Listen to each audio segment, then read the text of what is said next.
Just made a video about being smarter than Putin and how most everybody's smarter than Putin, but he has different things like lies and a network of social media and governments and regular media, all compromised by him and our justice system, our judges and Supreme Court justices, and congressmen and senators, all compromised by Putin, helping him in his network of lies. And he's got a factory of lies, the KGB and their vast experience in misinformation and all sorts of people smarter than him and stupider than him writing lies for him.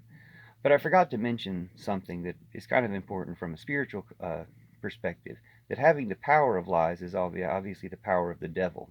That Putin and Trump are very obviously Antichrist, whether the devil is involved or not. But they're very obviously Antichrist by all um, truths about what the Antichrist is and will be. Trump and Putin are the Antichrist. Amongst others. They have other Antichrist agents with them, but I won't get into who all they all are. They're not all associated with the Christian religion like Trump and Putin are, but they are the Antichrist. Trump and Putin are, and the rest of them are part of the Antichrist. But the devil, who's like the prince of lies and has some type of power over, I don't know if you will call that the devil or not, whatever you want to call the power that has the greatest power of lies, is surely smarter than Putin. Like, I can see through Putin's plan just because I'm pretty smart. And I think everybody or most people are smart enough to see through Putin's plans once they see what they are. That, hey, look at all the right wing people in the world. They're all part of a global network being ruled by Putin. This goes down to Elon Musk and Mark Zuckerberg, Trump, Modi, Netanyahu, Bolsonaro, Orban, all the right wing leaders who are, and all the powerful people who are on their side are being controlled pretty directly by Putin. Most of them are probably evil enough to know it. Some of them are probably just stupid or they just fell for it. Anyway, point being, the devil is working through that, or some prince of lies is working through that. They wouldn't miss the chance to work through Putin, just like Putin wouldn't be missing this chance to destroy America with Trump or et cetera, et cetera. He's smart enough to not miss those chances. But the actual being that's really like behind all lies, I won't say is like super intelligent, but it's got to be smarter than Putin, right? Um, I mean, maybe it is. Maybe it's just Putin is completely possessed by whatever that is, Satan, the devil, whatever you want to call it, and he's just completely evil, and that's as smart as that thing is. And I, as just a pretty smart person, can see right through it and have seen right through it for years. Well, that's a real idiot. Like, what an idiot the devil is. I have to I have to say, I have to point out.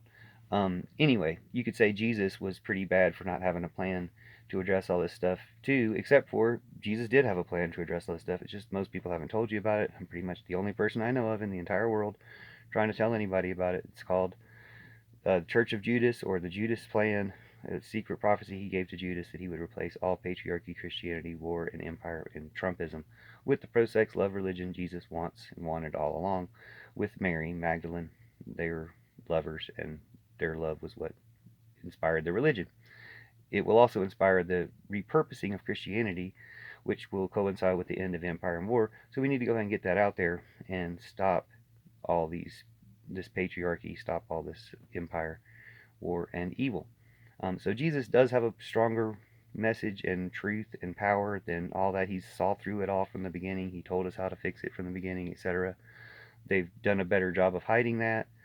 The lies get around the world before the truth gets out of bed, is what they say. But the truth always wins in the end. So let's help it win. Let's stop these people and save some people's lives by calling out the evil that they are, and that yeah, if they've poured all the lies into this network, it's not that smart. We can call it out. If there's something else in reserve, we'll figure that out later on. But this seems to be enough right now to deal with, to call out, and the truth for to destroy it. So thank you, and let's end tyranny, war, and Trumpism, and get to a post-Putin world, and end their genocides, end Putin and Netanyahu's and Trump's genocides and intended genocides, and Modi's too, as soon as we can. All the genocides they're responsible for all around the world, and that Facebook and Twitter, Facebook and Twitter are enabling, and YouTube too much too, and we can stop these companies from helping these evil tyrants do their evil genocides and get some good companies to replace them. Or run these under the post office. We just seize them. Thank you. Let's get the truth out there. Love you. See you soon.